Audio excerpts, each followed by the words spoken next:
Hi guys. I have a few thoughts that I would like to share, and I don't know where this is going to take me because I've actually I had a track that I was going down, and then it got disrupted and disturbed. So we'll see. The topic that I really wanted to focus a little bit on and share with you is that of coming home. I think I've talked about it before, but there's something about coming home that it's so rewarding. And when I mean coming home, I don't necessarily mean our physical home, but that can include, it can be part of it. I mean coming home in here, in ourselves, to ourselves, being present to who we are, and living life now, because it's now. This is when our life is. This is when it's happening. It's happening now. And so if you keep pulling yourself out of now, or wishing for something else, or dreaming for something, it's very easy to go there all the time, and you forget that you're here, and you end up comparing here with there, and that becomes a very uncomfortable and very I would say destructive pattern, or at least disruptive. And it doesn't really nourish you at all. It doesn't give you the joy that you can have. And so what I was thinking is that if you start searching, just discover, just explore, what are your colors? What do you feel like? What makes you feel comfortable in your own skin, in your own body? What colors are yours? What timbre? Where do you get joy? Where do you get a sense of belonging? And where do you feel disrupted? Which side do you allow to run your life? Now, if you're in a relationship or in a work situation with people who you do not relate to very well, or you feel that there's a lot of negativity. I had a client recently who was talking about this, and she was gonna there was a weekend going away, and she really didn't want to. She didn't feel well. She felt that the whole work situation drained her, but she was afraid of not going, because then what would they say? Well, then who's running your life? Are they running your life? Do they have the right to run your life, or do you? And when you come home, it's easier to make those decisions that are yours. And what happens is that you honor yourself, yes, but you also honor creation, because you're a creation. You're created in exactly the way that you are, and you are unique. You are amazing. You are perfect in every way, with every little detail of you, just as you are. And coming home to that, you honor that, but you also honor all the people who care for you, because they care for you, nobody else. And they can feel your essence to a certain extent. Of course, we try often to hide it as much as we can, especially if we've been taught that we need to be different than we are, so that people maybe not get the whole picture.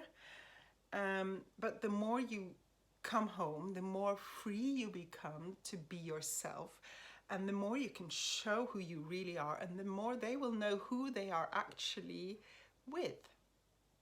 And they can relate, they can relax, they can be themselves, and you meet in this sense of authenticity, of being free to be you. And really, there's nothing else, there's nothing better. I have a vision, I have a project that I'm working to create. And it's quite a huge one, and it's a beautiful one. And I've had to sort of, and this morning actually, I had to remind in fact, I never thought it before, because it involves a beautiful building that's really, at the moment, beyond my financial capacity, and beyond my lifestyle. And I've sort of had to sort of defend that's where I want to do it, my project, my work, which involves helping children and young people, and work involves music and art and sustainability, organic growth, all these elements, beautiful elements that create a whole life, and dealing and helping kids and young people to grow, to thrive, to find their home, their home. Now I want to do this in a beautiful setting. And then I realized this morning, well, it's enough really that I want to do that. I don't have to defend it, because my wish to do so comes from me.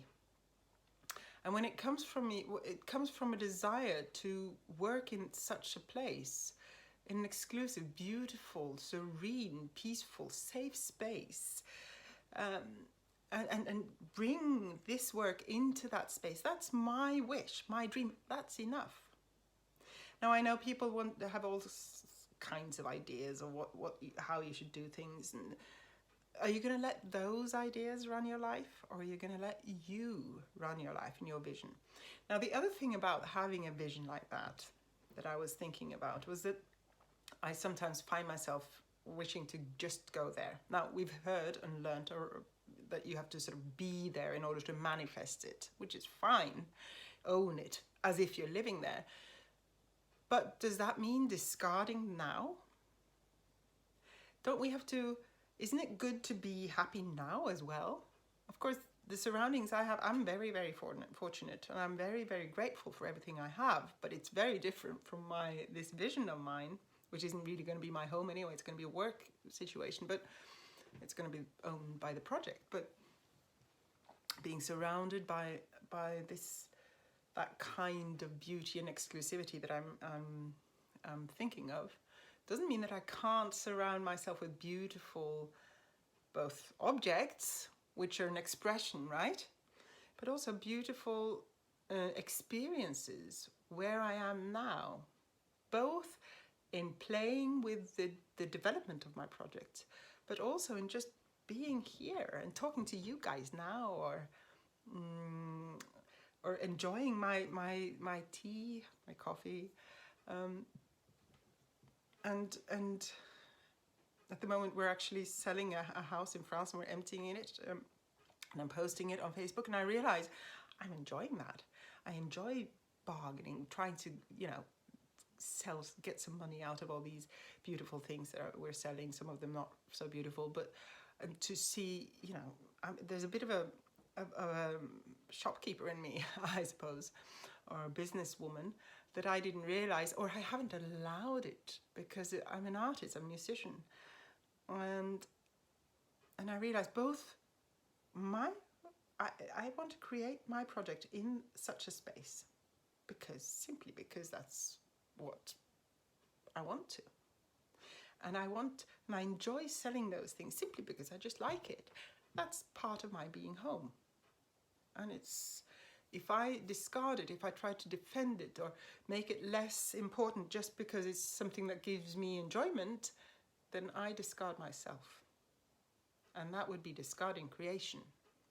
It would be discarding that person that the people around me actually like and care for or love, like my son and my friends and my parent, my mother and my brother. And I know there are people around me. They like me. They love me. And if I don't like me, what am I saying to them? I'm telling them that they're dumb, discarding them. I'm diminishing their affection. And do I have the right to do that? So there are many, many layers here. I just wanted to share this exploration. I'm exploring it every day. New revelations every day, because I am investigating, because I'm asking questions, because I'm wondering, because I'm curious about what is this home of mine? What are all the aspects? What does it contain? What can I contain? What are my colors at any moment? What are my reactions? Why? So it's an exploration. It's fun. It's exciting. And I really, really encourage you to try and put those glasses on, the curiosity, the explorative, the inquisitive glasses on, and look at yourself in your room so that you can blossom. You can be free to touch people from who you are and open up, because what happens is you start opening up your heart, you start welcoming people in, because it's not dangerous anymore. You're safe because you're at home with yourself. Okay, that was 10 minutes of chatting away. I hope it was something that made sense to you. I'm going to do a live recording soon. I think I'm preparing for it. It's a little bit nerve-wracking. I've never done that before. I will do it. I will do it. I'm going to. I mean, that's as long as I'm me. What can go wrong? I'm still me. So that's what I'm sort of working on. But for now, I'm going to just post this because I've done this without editing or anything. I'm going to put it out there for you. And if you have any comments, any experiences you'd like to share, please do. And at the end, I'm going to do something that I've almost forgotten, because when I do my readings and healings with my clients, I used to do a bit more of toning, which means setting a tone, singing a tone, and that can set things off. And I forgot a bit about it, and then I've started picking it up. And the last client I had, suddenly towards the end, this tone came through. And what happened? The whole reading, the whole subject was actually, it turned out, I realized, was aiming at this tone. And when I set that tone, she gasped, and something just lifted, and tears came out, and she felt released afterwards. I'm not saying this tone that's coming now is going to do that for you. Maybe it will.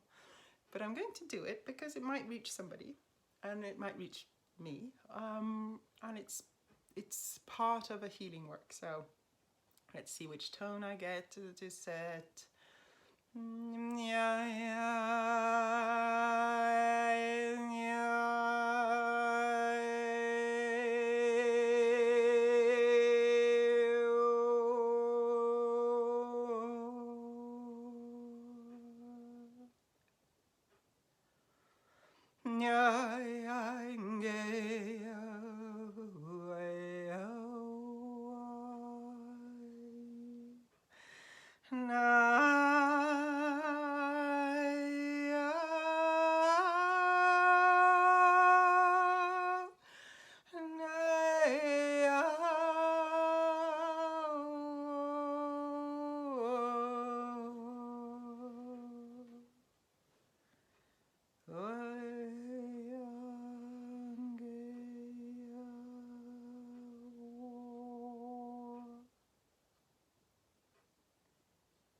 Okay, that's what came.